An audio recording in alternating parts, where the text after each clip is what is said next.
हरे कृष्णा, नमस्कार. मी पंकज डिवाइन ज्ञाने आपल्या आध्यात्मिक चॅनलमध्ये सर्वांचे स्वागत करतो. आज आपण पाहणार आहोत कुलदैवत आणि कुलदेवी यांच्याबद्दल. तुमच्या आयुष्यात अडथळे येत आहेत, कदाचित कुलदेवी आणि कुलदैवतांचं स्मरण बंद केलं आहे. कुलदैवत रक्षण करतं, कुलदेवी पालन करते. एकाचं स्मरण केलं आणि दुसरं विसरलं तर जीवनामध्ये असंतुलन निर्माण होतं. कुलदैवत म्हणजे वडिलांचं संरक्षण, कुलदेवी म्हणजे आईचं प्रेम. दोघांचं स्मरण एकत्र करा.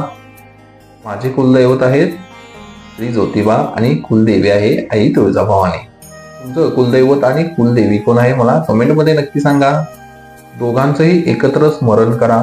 केल्यानंतर काय होतंय, घरात शांतता, कामात यश आणि जीवनात स्थैर्य येतं. पूर्ण व्हिडिओ पाहायचा असेल कमेंटमध्ये लिंक दिली आहे, तुम्ही जाऊन पाहू शकता, चॅनलवरती जाऊन पाहू शकता. भेटू पुढच्या व्हिडिओमध्ये. तोपर्यंत आई तुळजाभवानीच्या नावाने चांगलं, ज्योतिबाच्या नावाने चांगलं. हरे कृष्णा, राधे राधे.